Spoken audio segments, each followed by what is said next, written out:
Some desires are tender. Others sharpen into hunger until they cut the one who holds them. For a man, it often begins innocently, the fascination, the intrigue, the warmth of being near her. But left unexamined, fascination ferments into fixation, and fixation becomes madness. She is not the kind of woman who pours herself into another until she is empty.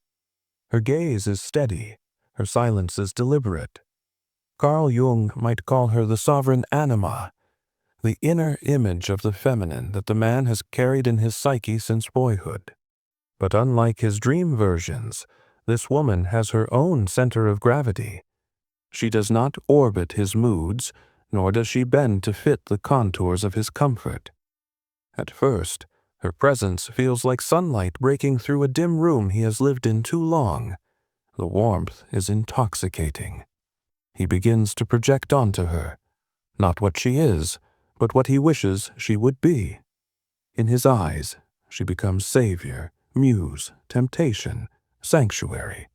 Yet in reality, she is simply herself, walking at her own pace, untouched by the scaffolding he builds around her image. When she does not move closer at the pace he desires, the ego stirs. The man who once admired her independence now feels threatened by it. Desire, unchecked, becomes a negotiation with his own shadow. Every moment she is absent pulls at the loose threads of his security, and he begins to realize he is not chasing her. He is fleeing from the emptiness inside himself. Here, the attachment deepens into obsession. Messages become more frequent. Eyes linger too long. Her pauses in conversation feel like punishments, though she means nothing by them. This is where desire begins its slow transformation into madness, when a man cannot separate the woman before him from the internal storm she has unknowingly awakened. She senses the shift, not because she is suspicious, but because she has learned to recognize when desire is no longer about connection, but control. The Stoics would call it possession of the mind, when the self is no longer master of its own wants. And she knows this truth. The woman who stays when a man is losing himself to obsession does not heal him. She becomes a mirror in which his desperation grows sharper. When she withdraws, even slightly, the spiral tightens. For him, every unanswered call becomes proof she is slipping away.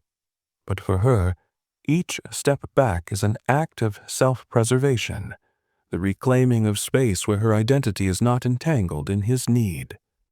In trauma psychology, this is the moment of boundary restoration, the recognition that love without freedom is not love at all.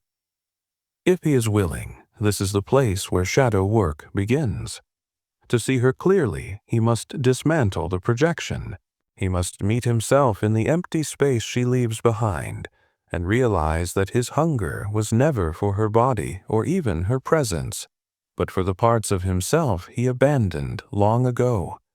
Few men reach this point. Most keep chasing the ghost. But the ones who do, they understand that true desire does not bind. It frees. And so she walks on, neither hunted nor hunting. Her absence is not a wound, but a horizon. He will remember her not as the woman he lost, but as the moment he saw himself clearly for the first time. For the woman who does not feed a man's madness is not cruel. She simply refuses to become the cage he builds for her.